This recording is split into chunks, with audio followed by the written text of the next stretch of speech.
Hello, everyone. I hope everyone is back and ready for the next mindstorming session. I would now like to invite our next chairperson for the day, Dr. Hemant Kumar Jain, sir. He has around 23 years of academic experience with around 6 research papers, 5 major articles in the pharma magazines, published 3 books, and 38 plus presentations and demonstrations. We cordially invite and welcome you, sir, to this session. Over to you, sir. Hello.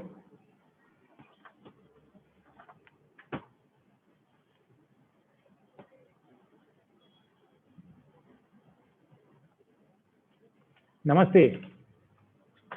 Am I audible? Okay. So this is my great pleasure to introduce a resource person. She is very renowned, and but she has sent a very simple biodata. So it is my pleasure to introduce Dr. Mrs. Preeti Praveen Dande. She is professor in Department of Pharmacology, and she is also working as a head clinical pharmacy and pharmacovigilance department. She has done MBBS and MD. Dr. Preeti Dande has done her MBBS from ACPM Medical College, Dhule, and completed her MD from BJ Medical College, Pune. She has a total around 17 years of experience in UG teaching after her MD. She has a total teaching experience of 18.9 years, and currently she is recognized PG teacher for MD Pharmacology at Bharati Vidyapeeth Deemed University Medical College since April 2009.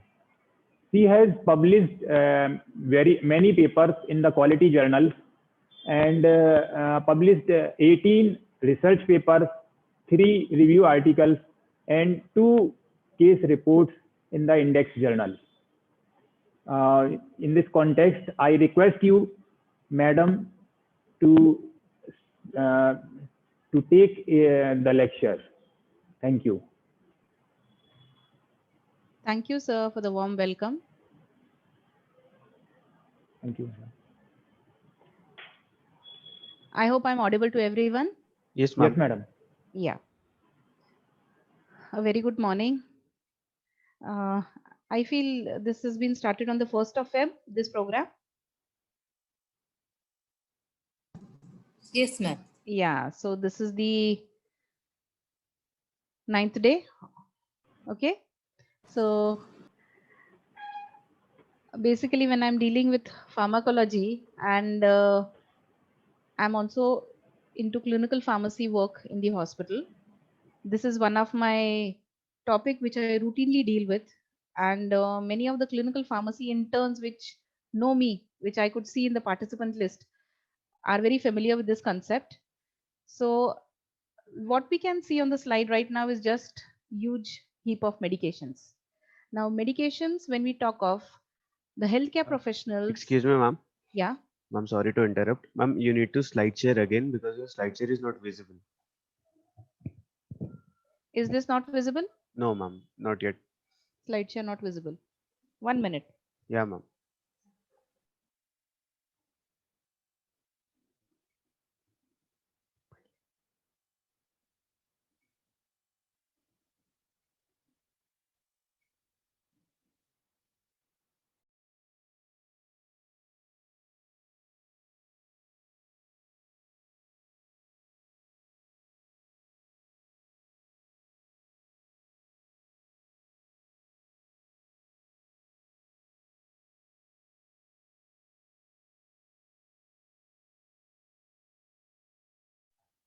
Now can you see? Yes, ma'am. Yeah. Okay. Huh. Yeah.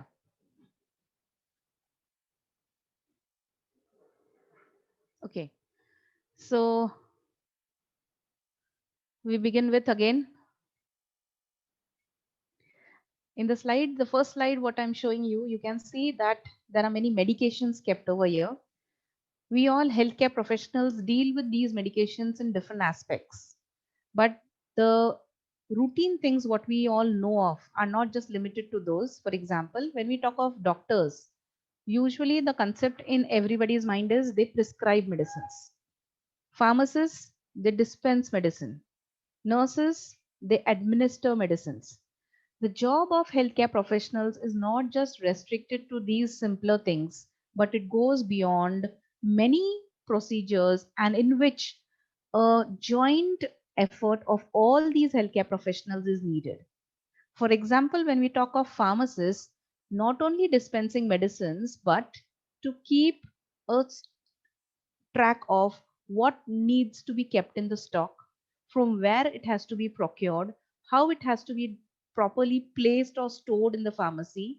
Okay, checking for the temperature, checking for the quantity, so many things come into the purview of a pharmacist.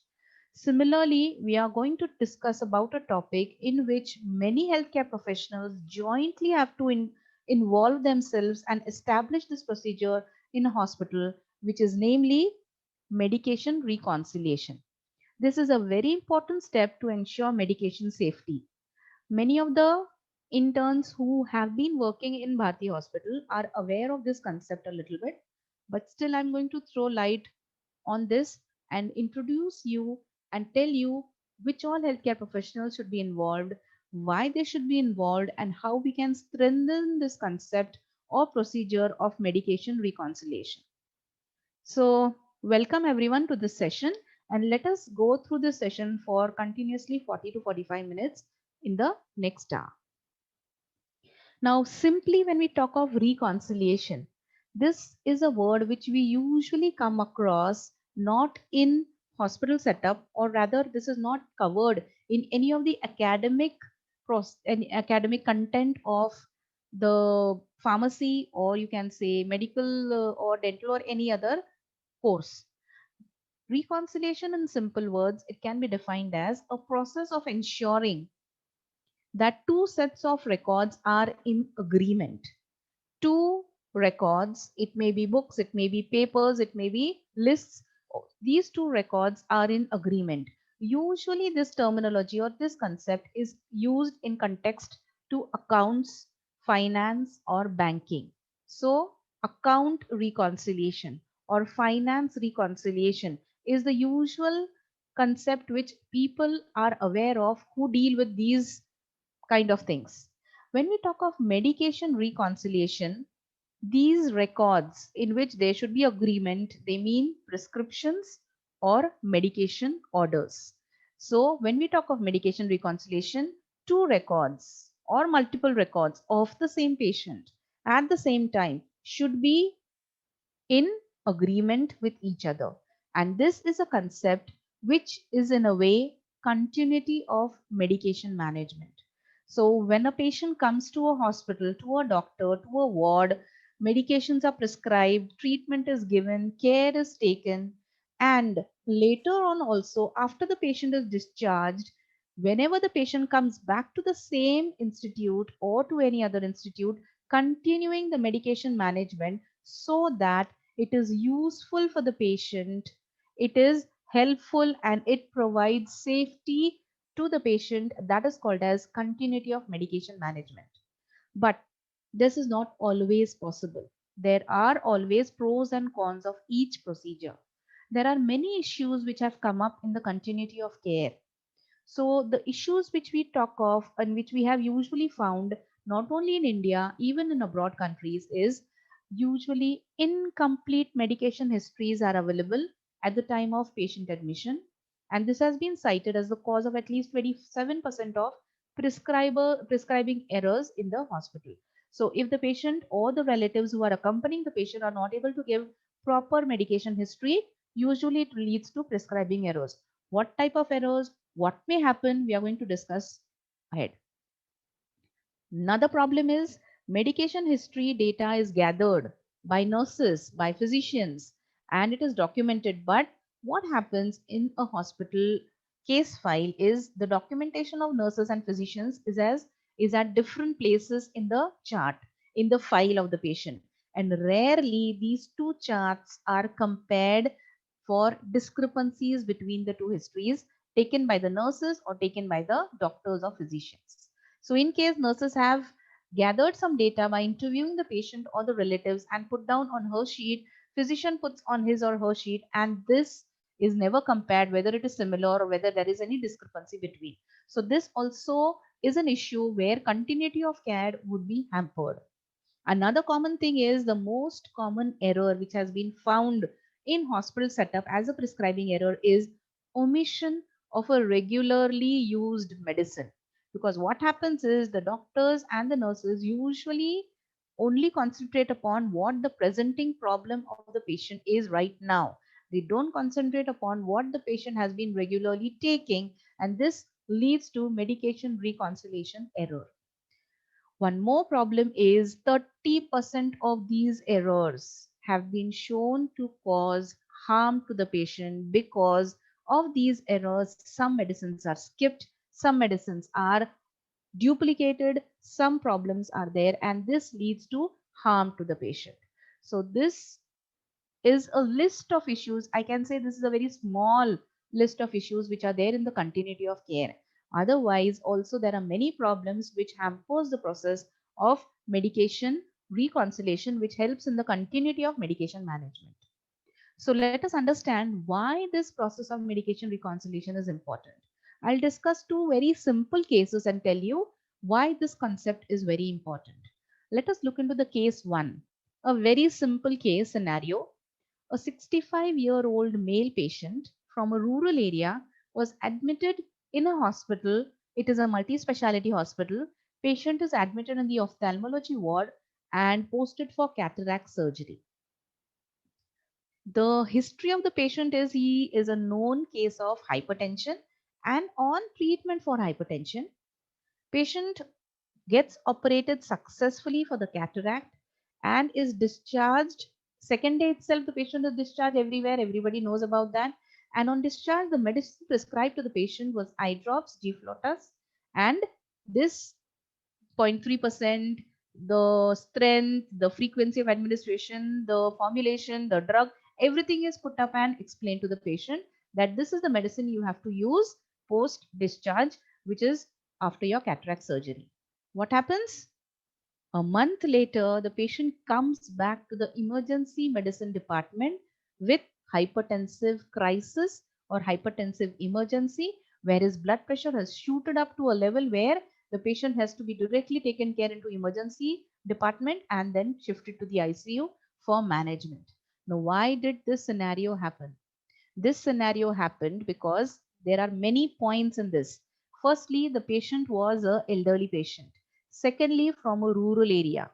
Might be possible he is not that literate, not that educated about the treatment aspect of that individual. Patient is hypertensive and on treatment. Patient comes for a problem, gets sorted off with that problem and goes with discharge of eye drops. But patient was not told during the treatment duration and after the discharge whether the treatment of hypertension has to be continued or not as previous or changed or whatever. And the patient is only knowing about use of the eye drops, which was properly explained and the patient was using for his post cataract duration.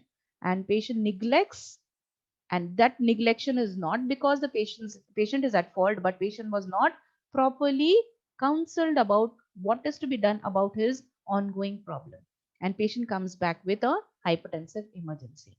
So here the concept of medication reconciliation is important.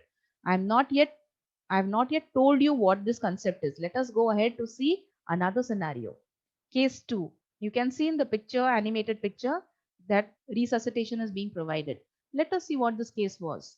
A patient on the time of admission was on tablet Ditor plus 20 milligram twice a day. Ditor is a combination of two diuretic drugs. After 3 days of hospitalization, the condition of the patient worsened and the patient needed to be shifted to ICU. And here, patient was put on injection Lasix 20 milligram twice a day for his clinical care. What happened further? On the 7th day of hospitalization, patient developed leg cramps, weakness, and finally cardiac arrhythmias. He had to be resuscitated for sudden cardiac arrest on the 8th day. What went wrong in this situation? The first the first point of the case is a real scenario. The later on, I have made up to tell you the importance of medication reconciliation. This did not happen in actual, but the first scenario, that is the tablet was started and later on injection Lasix was started. This is a real scenario which has been picked up from the records. But what happened and what went wrong in this case was the patient was already on 2 diuretics. Quite high dose, 20 milligrams torsemide was going on twice a day. And additionally in the ICU, Lasix, which is again a high ceiling diuretic, was started again in a high dose 20 milligram twice a day. This is duplication of a drug. The drug is a high ceiling diuretic where torsemide and furosemide, that is Lasix, are from the same class where they cause very forced diuretion, which leads to loss of fluids as well as electrolytes from the body. 7th day, the patient started complaining of leg cramps, weakness, and cardiac arrhythmias. This typically tells us that the patient has gone into severe hypokalemia, and hypokalemia had led to sudden cardiac arrest, for which the patient needed cardiac resuscitation.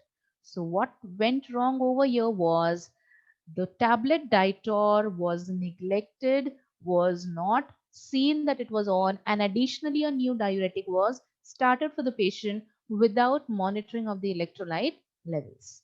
Okay, so this all can be prevented if we can do medication reconciliation. Coming to the concept back again, what is medication reconciliation?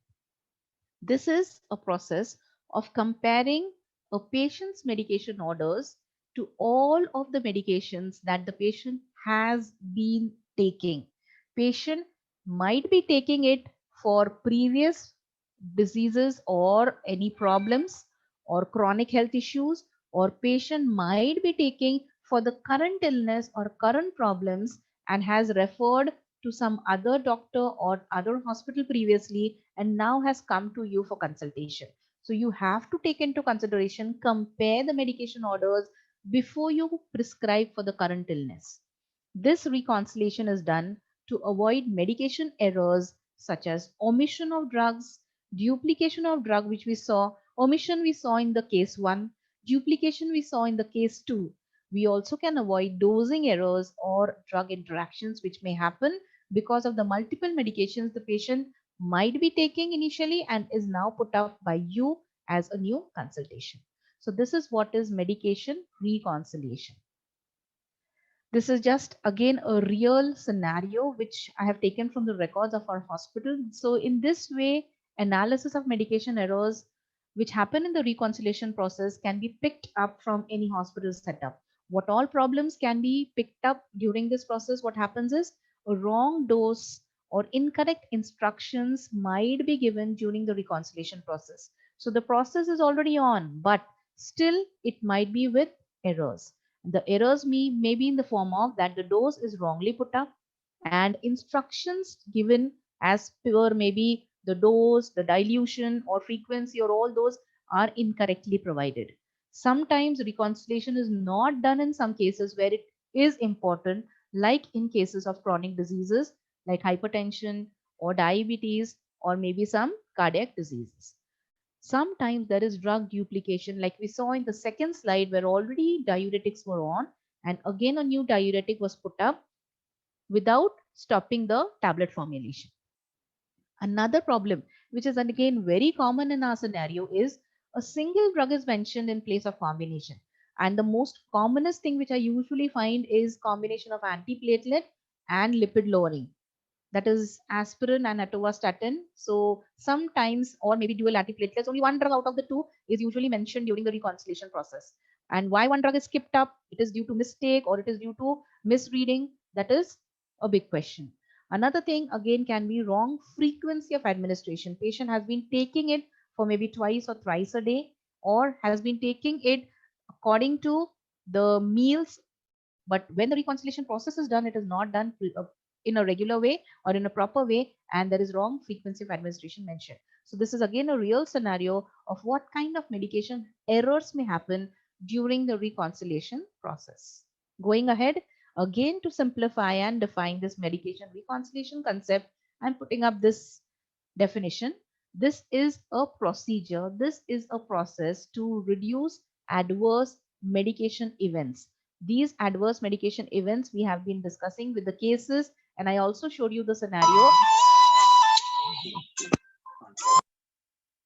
I also showed you the scenario, what happened in the previous slide, where it is a real-time record of medication reconciliation process errors of our hospital. So this process, if it is utilized, if it is implemented in a proper way, it can reduce the adverse medication events by ensuring that the patients are receiving all intended medicines. We can mitigate common errors of transcription, omission, commission, and duplication, and we can ensure accurate, current, and comprehensive medication information to the patient following transfer and discharge. Now, why all these points are coming up is we are going to discuss ahead that these are the points which we can tackle in case we are doing a proper medication reconciliation process or procedure in our hospital. And it is not the job of one single person or one single healthcare professional or entity. It is a combined effort. Chinmay, please mute yourself. Now, when is this process of medication reconciliation needed? There are various scenarios where medication reconciliation needs to be kept in mind and considered. So it is basically needed at 3 transition points in patient care.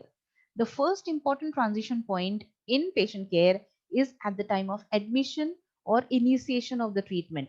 You have to take into consideration what the patient is already taking for some other associated illness or is already prescribed for the current illness for which the patient has come to the hospital. So at the time of admission or initiation of the treatment, you have to take into consideration medication reconciliation.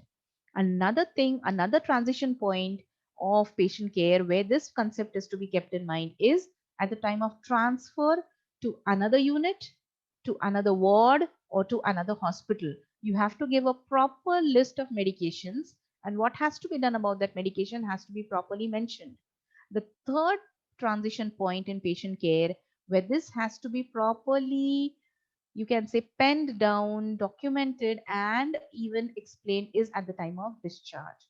We will take into consideration all these 3 time points, transition points in patient care, what care has to be taken so that this process can be very efficiently used in your hospital. So at the time of admission or initiation of treatment, what all points need to be kept in mind so that medication reconciliation is properly applied or implemented. Remember, a comprehensive medication history has to be taken whenever the patient comes for admission or initiation of treatment. Now, this is not just at the time of IPD admission. This has to be considered even at the time of OPD consultation. That you have to keep into consideration what the patient is already taking, and then that comprehensive medication history is very important.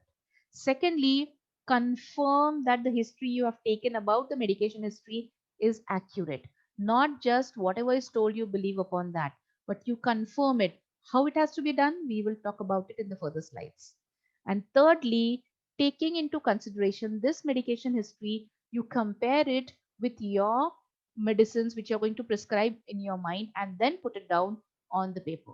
So this is an important process which you need to take care at the time of admission or initial consultation of the patient. Now, what we talked of and what we actually stressed upon the previous slide was medication history. So what is the best possible medication history? How do we get the best possible, the most accurate, the most correct medication history of a patient who has come for consultation?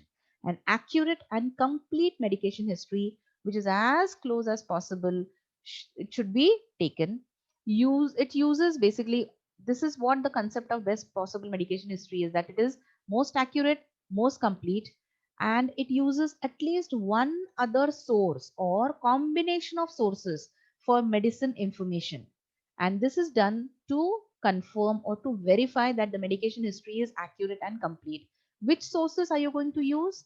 The sources which you're going to use is, you will interview the patient, you will interview the relative or the caretaker who is accompanying the patient to the clinic or to the hospital. Interview him or her for what medications are already on, for what problem they are on. Is it for a chronic illness or is it for the present complaints?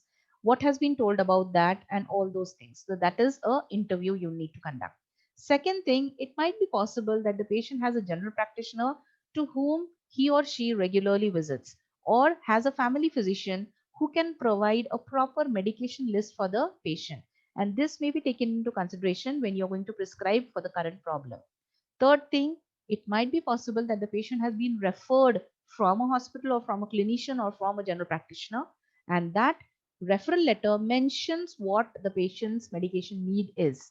So that might be one possible source you may also look into. Another thing is, if you're not sure and you have the contact number, you can call upon that doctor who has previously treated the patient or who is a family physician and take details of the medications what the patient is usually on. Next is, you can refer to previous hospital's discharge summary to look into for the same illness or for some other illness. Patient was admitted for what purpose, was treated with what drugs, and is currently on which drugs. So that previous hospital discharge summary also can be looked into as a source to know the medication details or the history. And lastly, what can be again relied upon is patient's own medications of prescription which he or she carries. Usually, patients carry a huge bulk of files when they come for chronic consultations. Even if they are coming for a simple problem, they might come up with some files that this was prescribed for the same problem in this other hospital or by this other doctor, and this is what we are usually taking.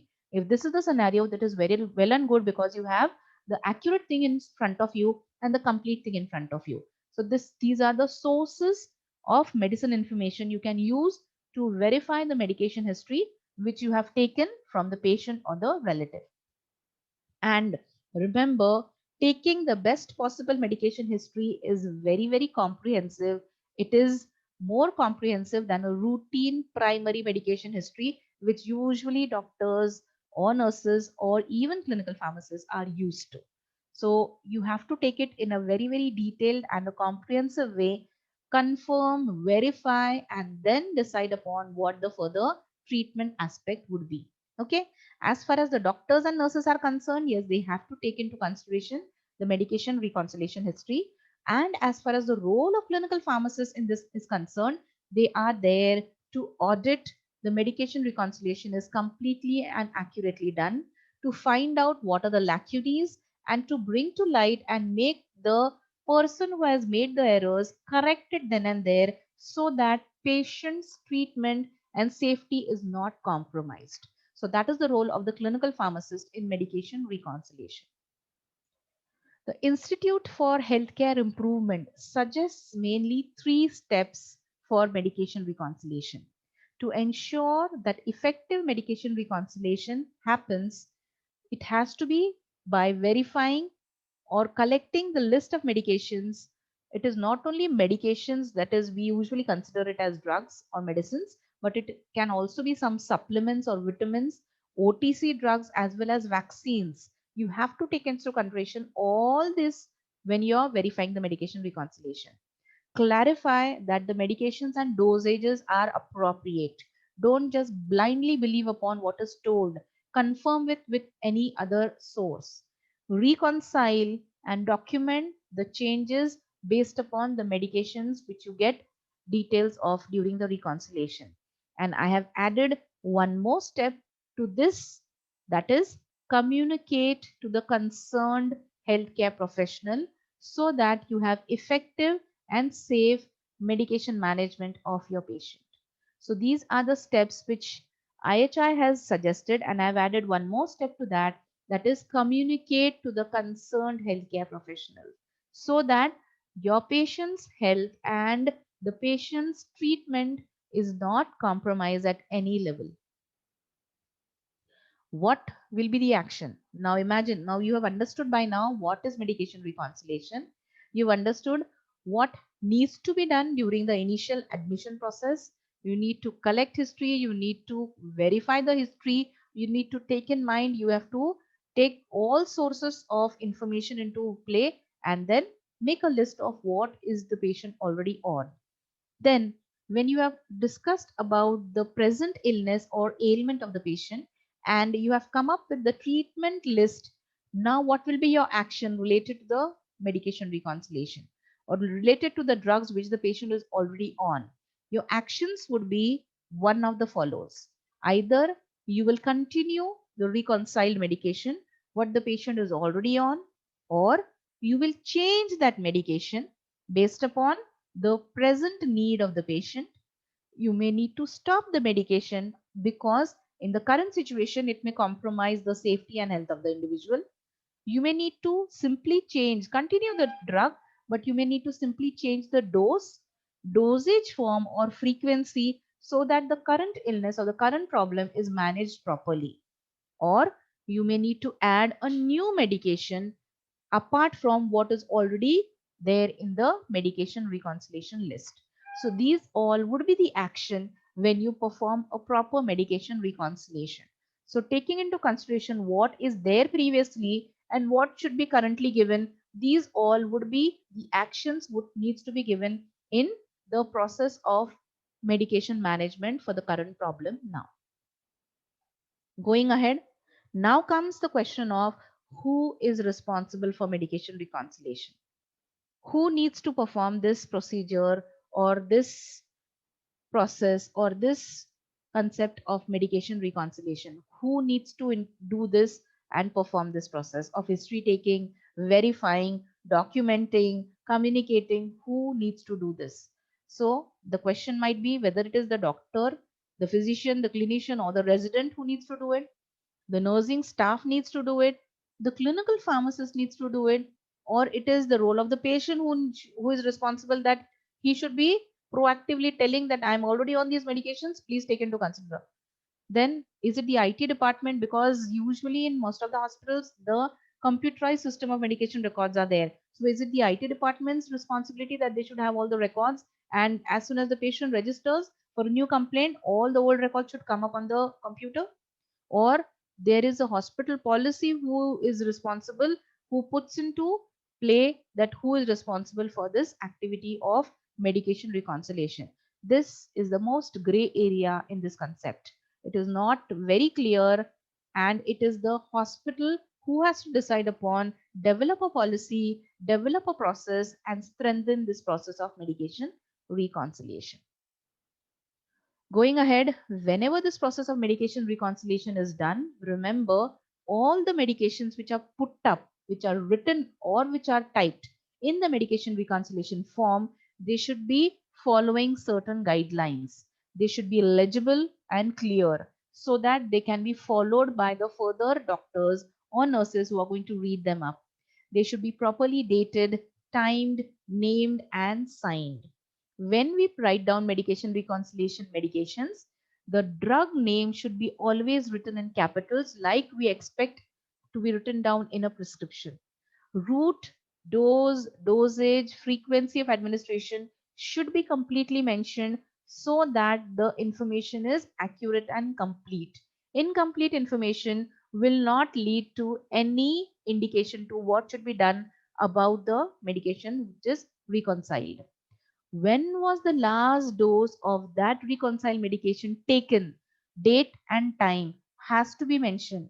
Now, why this is important, we'll discuss when I show you the forms where this is documented. Additionally, you can also collect information related to drug allergies, over-the-counter drugs, herbal formulations or supplements, eye drops, sprays, and so many other forms which the patient is already taking for maybe some associated problems or current problem. So other than just the prescriptions, you can also ask for all these details and put it down in the medication reconciliation form.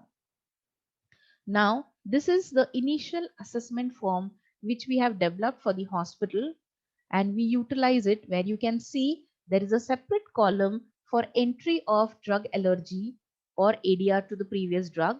And this is a column of medication reconciliation where, if you can see, separate sections are there to write down name of the medicine, which we again expect to be in capital, dose, route, frequency, date and time of the last dose taken, and whether this medication should be continued in the hospital or not has to be spelled out separately for individual drugs which the patient is already taking.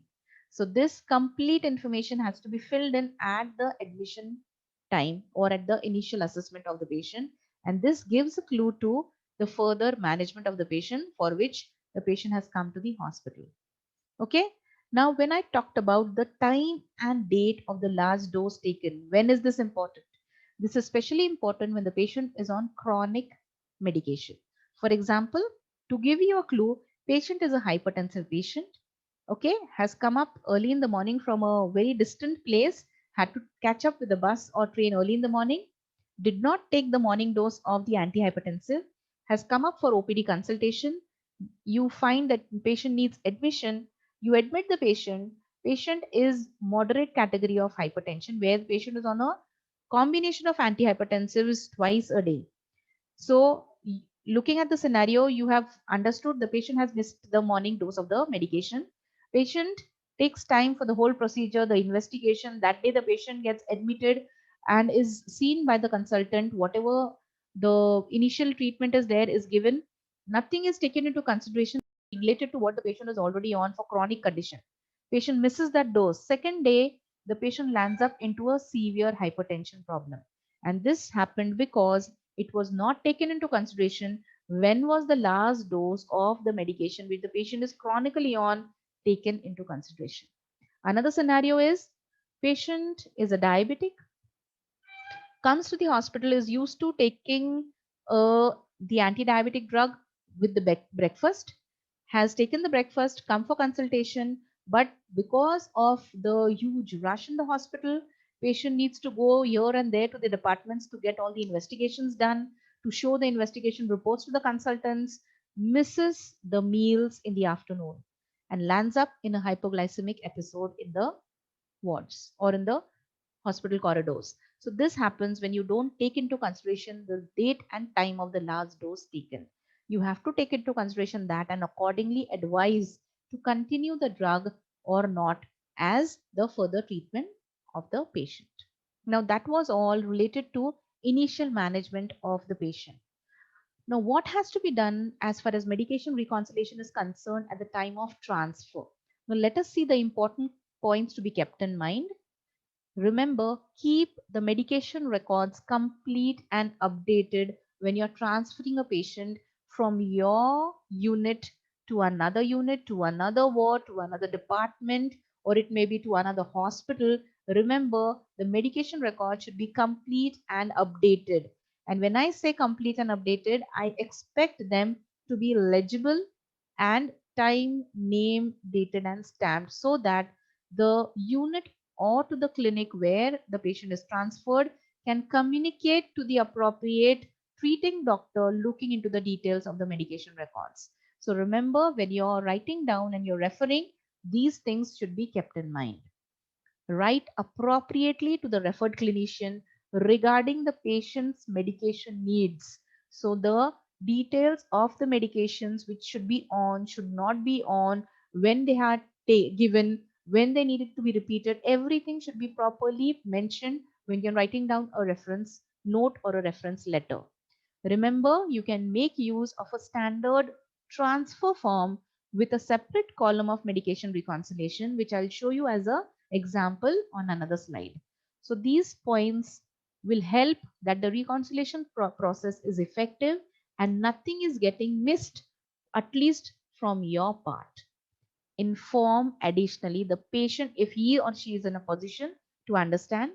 Additionally, inform the relatives and also remember to inform telephonically the transfer department or the hospital about the transfer process. You have to beforehand inform such and such patient is getting transferred, and the details of the medication are put up. Now, as far as the other problems are concerned, other things are concerned, you will write down everything, but I'm just concentrating mainly on the medication part of the details on the transfer summary. Okay.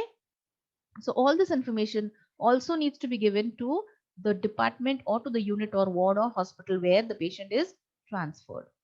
This is just an example of a filled transfer summary, and you can just look at the table where this is the table for medication reconciliation at the time of transfer. You can see it is very neatly, completely filled document where the drugs are in capital, the dose, route and frequency is mentioned properly, the date and time when the last dose was taken mentioned, and what should be done related to the drug, whether they are to be continued or stopped, is ticked properly. And this is a completely filled transfer summary form as far as medication reconciliation is concerned. So this is very important so that the process is effective and it ensures safety of the patient. Now, two transition points in patient care we have already discussed, that is at the time of admission and the second is at the time of transfer. Let us discuss what is the importance of medication reconciliation when the patient has taken treatment care under you in your hospital or unit, and now is the time for discharge.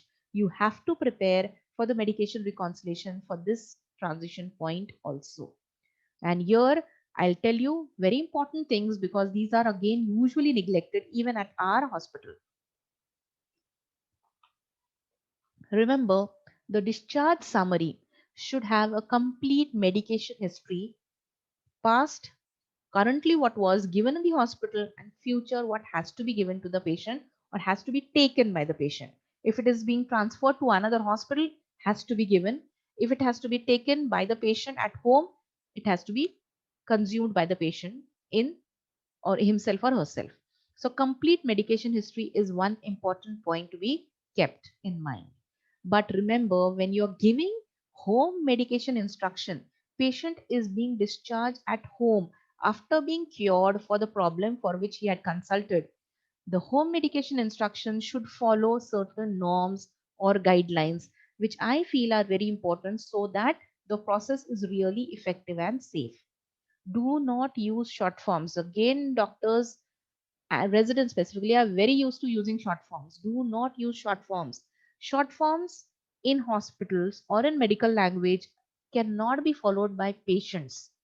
So do not use short forms. Use complete information. Use patient friendly language. I've seen discharge forms where it is written for home medication instruction, tablet aspirin 150 milligrams OD. What does the patient know about OD? Patient will not understand anything from that. So put it down. You write down in the local language or patient friendly language that it has to be taken once daily, one time in the daily, what time, after food, before food, after breakfast, after lunch. Give proper instruction to the patient. Explain about what is to be done about the medicines the patient was already on when he or she came to the hospital, and now what is the current status of these medications when the patient is getting discharged. It might be possible that what the patient was already on, that is the past medicines, who halted during the current treatment and now has to be resumed after the patient is discharged. Or another scenario is it might be possible that the past medicines you have changed the brands, you've changed the combinations, you've changed the doses or formulations of the drug, and now currently you have to tell whether the previous medicines are to be used, the current medicines are to be used, or both of them are to be used. You have to keep this concept in mind and make it clear, or else may happen patient will take the previous one also, current one also, and will be duplicated for the medication. Remember, instructions for drug use have to be put down also in relation to food and other drugs. You have to inform about how the drugs are to be, if they are to be staggered, how they are to be staggered, what relation is to be there related to food, whether it is before or after breakfast, lunch, dinner, snacks, tea, coffee, whatever relation is there. All those important instructions, but remember they have to be in patient's friendly language or local language. Don't put it down in English, which is not legible. It is of no use. Instead of that, you do not put it. because it's not of no use for the patient nor to the other doctor who will refer to that in future. So these home medication instructions are very important to be mentioned properly on the discharge summary or discharge card, which the patient will take or carry home. Remember also to mention a contact number in case the patient has any query regarding the drug intake at home. So these all points to be kept in mind when medication reconciliation is done at the time of discharge. Usually it happens that most of the times what was given in the hospital and what the patient needs to take, that points or that those medicines are kept into consideration and written down in the discharge summary.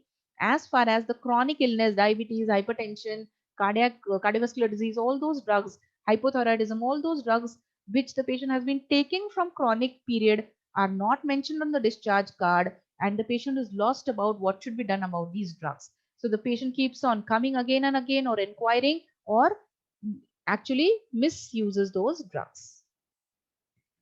Now, to supply accurate medicine information, what else needs to be kept in mind? So basically, this is important when the accurate information needs to be transferred or supplied between wards, between hospitals at the time of transfer or at the time of discharge.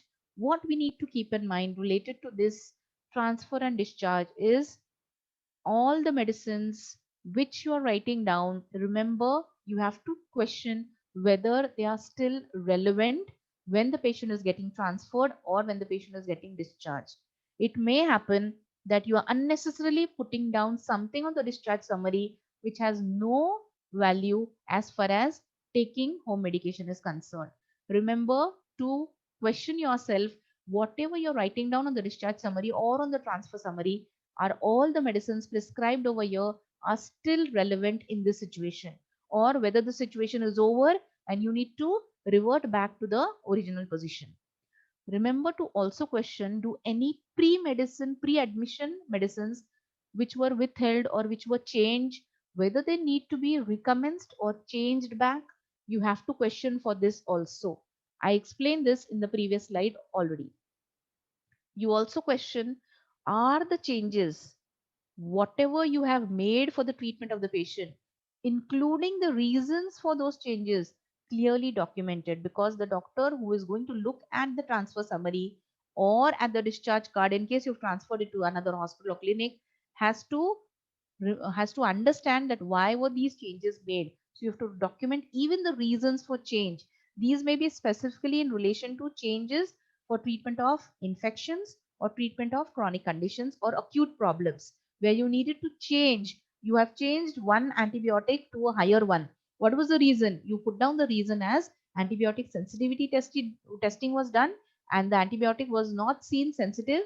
The organisms were not seen sensitive to those antibiotics and we changed it to appropriate one. So the reasons also need to be mentioned over here. And also look at the list whether it is complete and clear for your patient, for your team, and for the next healthcare provider. So all these questions should be put up on the mind when accurate medicine information is to be supplied. Now, these may be the jobs of the doctors, but the clinical pharmacists need to look at the discharge summaries to find out whether all these points were kept into consideration when the discharge summary medication reconciliation was done, was filled in. So during the audit, all these points, if they are not considered, they may be erroneously medication reconciliation process done, and it may hamper the patient's safety and the efficacy of the treatment which the patient is expected to take.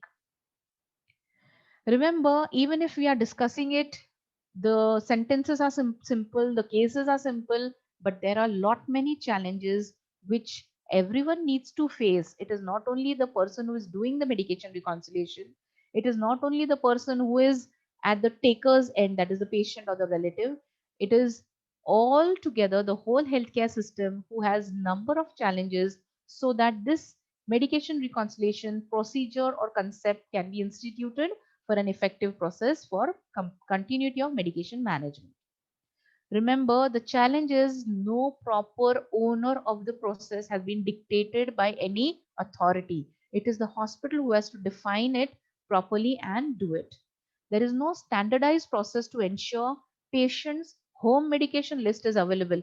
You can't force patients that this is to be done in this way and you have to carry the medicines. Unless and until you carry the medicines, we will not give you patient care. This is not a dictation. There is no standardized process for this process, and hence many a times patient's home medication list is not available completely or accurately. Physicians many a times are reluctant to order medications that they are not familiar with or they have been prescribed by other physicians. So this might be a scenario. It is not always an ego scenario, but it is sometimes a scenario where the patient is not, the physician is not sure about the effectiveness of that medication. So it might be a that point also. Lack of time is a major challenge because when we talk of medication reconciliation, we saw it at three transition points. We saw so many things to be kept in mind to actually define it and refine it. Lack of time to complete each of the steps in the medication reconciliation process is a very important challenge for every healthcare professional who is involved in this process. Another thing is focus has always been on completing a form rather than meeting the intent of the purpose of the procedure or intervention. So everybody's got used to you have to fill a form. But whether the form is filled completely, whether the form is filled legibly, whether it is accurately filled in, whether it has some relevance to what has to be done further, that never is kept into mind. So this is a major challenge. Another thing is situations can always be there where the patient may not know or can't provide a list of medications. These might be situations like road traffic accidents, or it might be a situation where the patient has come unconscious, patient has come in a poisoning state, or patient has landed up with a situation at some other place where the relatives or the caretakers or nearby relatives are not there to come up with the list. Patient is not there with the files. So such situations are there where you need to handle and you need to be sure that you are giving the patient appropriate treatment. You are taking into consideration the problems of the patient, and medication reconciliation cannot be properly done in such situation. So these are the challenges which everyone who is involved in the process can face. But we have certain measures to overcome these challenges, and these will come as recommendations for an effective medication reconciliation process. Recommendations have to be considered individually by each hospital setup so that they develop this process, this procedure, and everyone who is related to this procedure effectively by body, mind comes into play and plays this process. So what we need to do is define the steps in the medication reconciliation process and clearly identify whose responsibility is what for the process. And this has to be done by putting down a very good hospital policy. So if the hospital policy is very good and effective and identifies the proper steps in the reconciliation process, identifies people who are responsible for giving proper medication reconciliation at the various processes or various steps, the effectiveness of the process can be ensured. Another thing, consider use of a standardized form or a column in a form where you need to know that these forms can be utilized, can be referred to by the people for completing the management process. And I already showed you some samples of the form which we have in our hospital and some of which we are already also developing. Remember, because of the lack of time problem challenge, we have to have an explicit time frame also for completion. You have to give some time for the completion process, but you also have to give a time frame that it has to be done within the first hour of admission. It has to be done within that same day of admission process. So that time frame has to be given so that that process has to be completed. Otherwise, if you just have a standardized form, you have a hospital policy and you don't define the time frame, the completion won't be there unless even in spite the patient has been discharged. Design education programs for all healthcare professionals who would be involved in the medication reconciliation process. In this process, as we have understood till now, there are many stakeholders. Okay, the stakeholders starting from the patient to the doctor, the nurse, the clinical pharmacist, even the dispensing pharmacist may come into play. All these need to be educated about the medication reconciliation process, and special education programs for them to understand their role and how to implement that role should be designed. also design not only the programs, not only the forms, not only the process or policy, but implementation of the process, how it is done, has to be audited on a timely manner. And that is what the clinical pharmacists in our hospital do. They are aware of this policy, of this procedure. They know who is doing what role, and they audit all these medication reconciliation forms and find out what kind of errors are there, inform the one who has done that errors, and then complete the process of reconciliation. Remember, whoever audits the process has to communicate the findings to the concerned person who has done that error or whose audit was done, and this will help in improvement. This is not just to find out faults of one another, but to have an effective and safe patient management. And this is very important, that you do an audit, but you communicate what has happened during the audit, what are the findings, and what can be done for improvement of the process. So this is another important recommendation for effective process. Remember, patient is also an important stakeholder of this medication reconciliation process, as we have discussed on most of the slides. Now, what kind of interventions can be done so that patients get involved in the medication reconciliation process, and those who need to document the medication reconciliation history can be helped in some or the other way. So the interventions which can be done on that aspect are, you can put up signages in the emergency departments, in the OPDs, or wherever the consulting areas are there, about informing patients to bring their home medications along with them. Okay. Another thing, some of the countries have valid medication cards. On those medication cards, everything is mentioned about what the patient needs to be treated with on a chronic basis, what has happened to that drug, and whether it has to be stopped or continued, or till how it has to be, or till how long it has to be given. So that kind of a cards can also be developed. Education flyers can be put up in the waiting rooms or in the waiting areas for the patient to understand why it is important for them to carry their previous prescriptions, their previous case files, or their home medications for the doctors to refer to. So these education flyers can also be put up as an intervention part.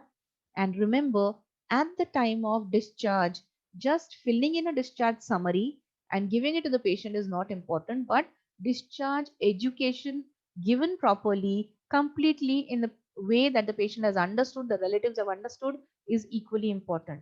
These patient interventions, if you do at the first step, it would be a very important point to help medication reconciliation to benefit at the time of admission or initiation of treatment. If the patient comes up with most of the points related to their medications, the problem of reconciliation will not happen. The problem of errors will not happen related to omission or duplication of drugs when the patient is getting treated in the hospital or in the OPD also. Okay, so these kind of patient interventions are really important.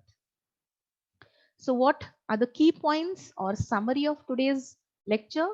Medication reconciliation is needed to avoid medication errors such as omissions, duplications of drugs, dosing errors, or drug interactions.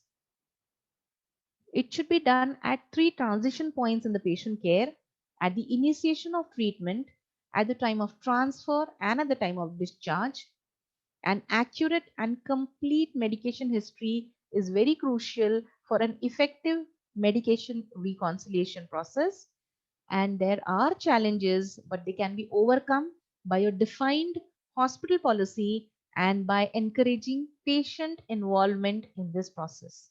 So I hope the concept is very clear, and I hope the process is quite strengthened in our hospitals so that we avoid many adverse drug events because of the problems in reconciliation. So medication reconciliation is a step to ensure medication safety. I hope you all agree with this concept after I have explained this concept through this talk. Thank you so much. If there are any questions, I'm there to answer. Thank you, madam. And we are definitely agree that this process is really needed. Your lecture is wonderful, Thank you, sir. comprehensive, and you have explained everything in a very sir. simple way. Yeah, even whole talk is the patient oriented, and you have discussed the very crucial issue of the safety in very simple manner, we can say. Thank you. Madam, you have explained nicely about the meaning of this word, then issues in the continuity, then why this issue is important. You have discussed about the incomplete medication history, improper documentation, like that. Yes, sir. And then you have discussed some Yes, sir. cases also. And then medication reconciliation, and then process to reduce the medication events, and when medication reconciliation is needed, what is the best possible medication history. And you have discussed the IHI steps to ensure the medication reconciliation, and you have added your one more steps. So that is really good. And what will be the action, and who is the responsible for the medication reconciliation. And you have discussed about the how to write the form, what is the initial, how to write the initial assessment form, and how to write at the time of transfer and at the time of discharge. So you have discussed so many issues in simple way, and then supply the accurate medicines information. In that you have discussed about the relevant medicines, and you have also discussed the challenges in the process. Sir. So madam, Thank thank you, you. Thank you for the wonderful session. Thank you, sir. And yeah, I want to ask one Yes, sir. question. Is there any provision in our Yes, sir. country that patient history is recorded, means one hospital record the patient history and that can be transferred to the other people also? Is there anything like patient history card, or Not. maybe some information linked with the, means like pen is connected with the No, Aadhaar? sir. No, So sir. like that, Not yet. Not yet. I think that era is yet to come. Nowadays, many things are Yeah, linked to the Aadhaar, but not the patient history. I hope it happens in Yeah, future. Hospitals, if Yeah. they are linked hospitals related to computerized systems, if they have the hospital information system, that might be a way that the information might be shared. But we have hospitals or patient care areas at various places in the country, and we all know we have urban, semi-urban, and rural areas, and it is not possible to have a equal kind of a hospital care or hospital setup in all these areas. So such kind of provision is still not there. We hope it would be there, but it will take a long time, because everybody knows India is not a means it is not a country where everyone is at par, specifically as far as income is concerned. So we know the high and low of income, so it will not be possible for all the hospital setups to be of equal quality, and such kind of provision would be very difficult unless and until we have something in hard copy, because computerized system might not be possible at every area in the country. So if there is something like a medication card, that would be the simplest way which can be carried. So Yes. easy to carry and carrying most of the information. So that can be, we can give a suggestion to. So Yes, ma'am. Yes, ma'am. hope so something is implemented in future. And you have prepared the form that is really wonderful and useful. Yeah, it And is. that should be followed by the other hospitals also. Yeah, it is. It is not my own work, but it is a composite work of the quality department and the clinical pharmacists, and everyone together puts in the efforts to prepare such forms. Sorry. Sorry, I didn't get your question. Who is speaking? Hello. Please repeat the question. Who have asked the question? Please repeat the question.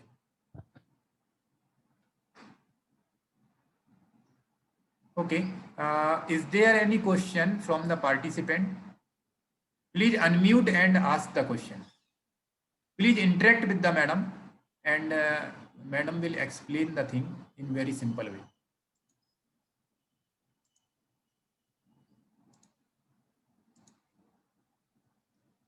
Okay, ma'am, your lecture is really nice.